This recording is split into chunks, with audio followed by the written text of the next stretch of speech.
Ayun po, may question ako. Pero okay, I'm not sure if okay lang siya itanong din talaga or what. Parang, do you ever think po ba na kunwari, kung kailan dadating si Aurora? When I was younger. Parang dapat by 28, may anak na ako. 25, ikakasal. 30, I have a house, I have a car, I am ganito. Pero Pero nawala nung nagbago nung ano, no, parang when life happens, it changes din. yeah, everything changes. Eh, lalo na ngayon, busy din siya.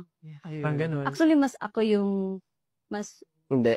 ayaw pa. Ayaw Hindi pa. naman din na hindi, pero For now. oo, Okay for lang now, pa na. parang ayaw pa. Pag dumating, Kasi dun din tayo babalik sa, I think I'm in my season of waiting sa career ko, na parang ngayon, kumbaga I'm- prime. parang I'm happy with where I am, pero Meron I'm pa. hoping na sana may mangyari. Meron pa. May mangyari pa na I have more songs, parang ganun.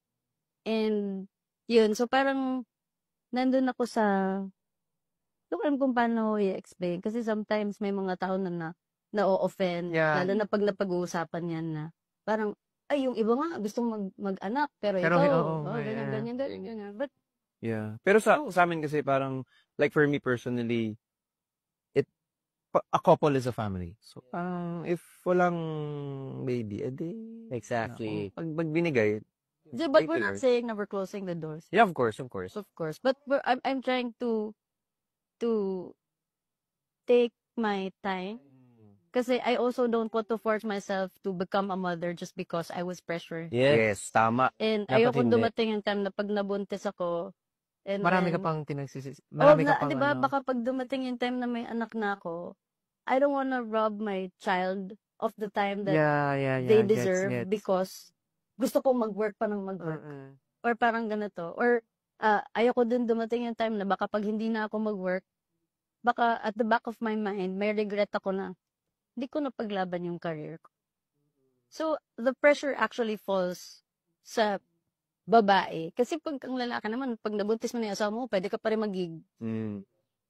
Tuloy pa rin ang buhay eh, diba? Pero sa asawa, like ako, if I get pregnant, that's already 9 months na hindi ako pwedeng mag-rap, kumilos, tumablik. You will never be ready, but I don't think jumping into it just because of pressure is also correct. Kailangan mentally, spiritually, physically ready ka talaga.